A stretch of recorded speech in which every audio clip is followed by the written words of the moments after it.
Warriors, Into the Wild by Aaron Hunter. The Prologue. A half-moon glowed on smooth granite boulders, turning them silver. The silence was broken only by the ripple of water from the swift black river and the whisper of trees in the forest beyond. There was a stirring in the shadows, and from all around lithe dark shapes crept stealthily over the rocks. Unsheathed claws glinted in the moonlight. Weary eyes flashed like amber, and then, as if on a silent signal, the creatures leaped at each other, and suddenly the rocks were alive with wrestling, screeching cats. At the center of the frenzy of fur and claws, a massive dark tabby pinned a bracken-colored tom to the ground and drew up his head triumphantly. "Oakheart," the tabby growled. "How dare you hunt in our territory? The Sunning Rocks belong to ThunderClan.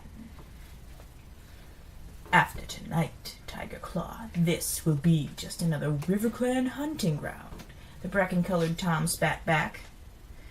A warning yell came from the shore, shrill and anxious. "Look out! More RiverClan warriors are coming!" Tiger Claw turned to see sleek, wet bodies sliding out of the water below the rocks. The drenched RiverClan warriors bounded silently up the shore and hurled themselves into battle, without even stopping to shake the water from their fur. The dark tabby glared down at Oakheart. "You may swim like otters, but you and your warriors do not belong in this forest." He drew back his lips and showed his teeth as the cat struggled beneath him. The desperate scream of a ThunderClan she-cat rose above the clamor. A wiry RiverClan tom had pinned the brown warrior flat on her belly. Now he lunged toward her neck, with jaws still dripping from his swim across the river. Tiger Claw heard the cry and let go of Oakheart. With a mighty leap, he knocked the enemy warrior away from the she-cat.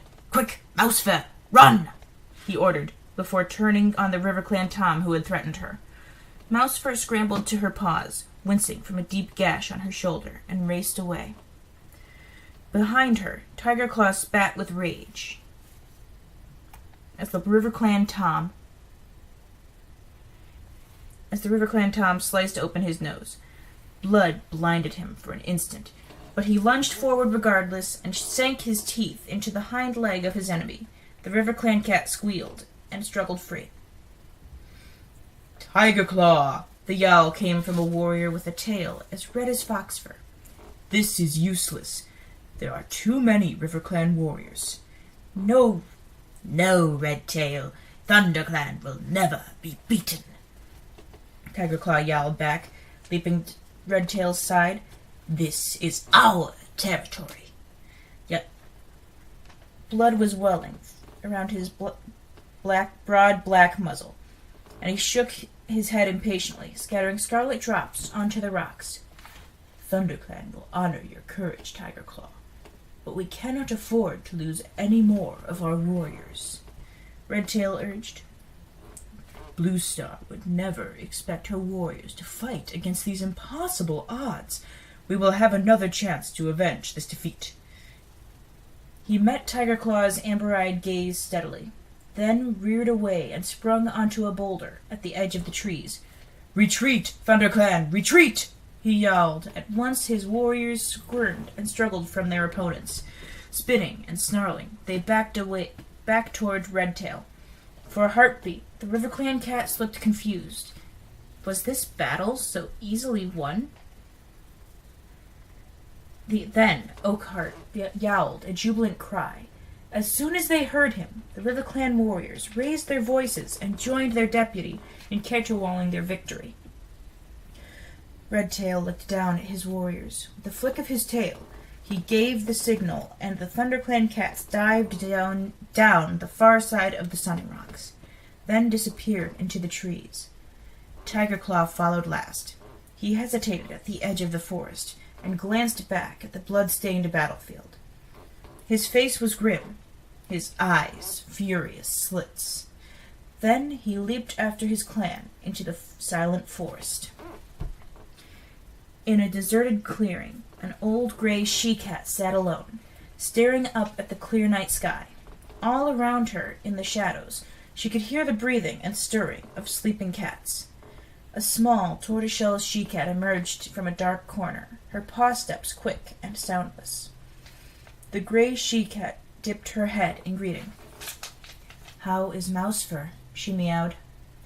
"Her wounds are deep, Blue Star," answered the tortoiseshell, settling herself on the night-cool grass. "But she is young and strong. She will heal quickly. And the others. They will all recover too." Blue Star sighed. We are lucky not to have lost any of our warriors this time. You are a gifted medicine cat, Spotted Leaf." She tilted her head and then studied the stars. "I am deeply troubled by tonight's defeat. ThunderClan has not been beaten on its own territory since I became leader," she murmured. "These are difficult times for our clan. The season of New Leaf is late, and there have been fewer kits. ThunderClan needs more warriors if it is to survive." "But the year is only just beginning," Spotted Leaf promised out calmly. Spotted Leaf pointed out calmly. "There will be more kits when Greenleaf comes." The gray cat twitched her broad shoulders. "Perhaps, but training our young to become warriors takes time. If ThunderClan is to defend its territory, it must have new warriors as soon as possible." "Are you asking StarClan for answers?" meowed Spotted Leaf, gently following Blue Star's gaze and staring up at the swath of stars glittering in the dark sky. "It is times like this when we need the words of ancient warriors to help us." "Has StarClan spoken to you?" Blue Star asked. "Not for some moons, Blue Star." Suddenly, a shooting star blazed over the treetops. Spotted Leaf's tail twitched, and the fur along her spine bristled. Blue Star's ears pricked, but she remained silent as Spotted Leaf continued to gaze upward. After a few moments, Spotted Leaf lowered her head and turned to Blue Star. "It was a message from StarClan," she murmured. A distant look came into her eyes. "Fire alone can save our clan." "Fire?" Blue Star echoed. "But fire is feared by all the clans. How can it save us?" Spotted Leaf shook her head. "I do not know," she admitted. "But this is the message StarClan has chosen to share with me." The ThunderClan leader fixed her clear blue eyes on the medicine cat. "You have never been wrong before, Spotted Leaf," she meowed. "If StarClan has spoken, then it must be so. Fire will save our clan."